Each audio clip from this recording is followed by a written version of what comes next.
আমার ছোট ভাই আমার সাথে সব কিছু জিনিস শেয়ার করে। আমি আমার মাকে বললাম, মা আমার সব জিনিস তুমি ছোট ভাইকে দিয়ে দাও কেন?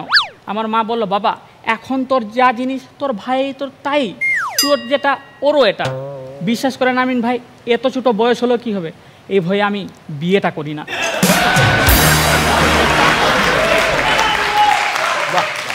তো যাই হোক, আমার আর ছোট ভাইয়ের মধ্যে খুব ঝগড়া হয়।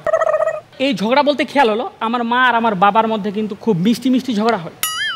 আমার বাবা আমার মায়ের কাছে এসে বলছে, আমার চারজন ছেলে মেয়ে, শুধু ইমনের চেহারাটাই আমার সাথে মিলে না। কেন, সত্যি করে বলো, ইমনের আসল বাবা কে? আমার মা উত্তর দিল, একমাত্র ইমনের বাবাই হচ্ছে তুমি। এটা শুনে কিন্তু আমার বাবার মাথায় পুরো রাগ উঠে গেল। বাবা একেবারে এক বোতল দুষ্টু পানি খেয়ে কাজে চলে গেল। কাজ থেকে ফিরে আসতে আমি বললাম, বাবা তুমি প্রতিদিন দুষ্টু পানি খেয়ে কাজ করো কেন?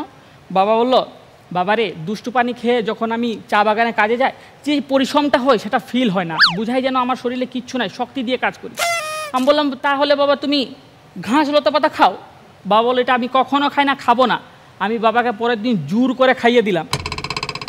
বিশ্বাস করবেন না, আজকে 4 দিন হচ্ছে বাবা একটা না কাজে করে যাচ্ছে, বাসায় ফিরে নেয়।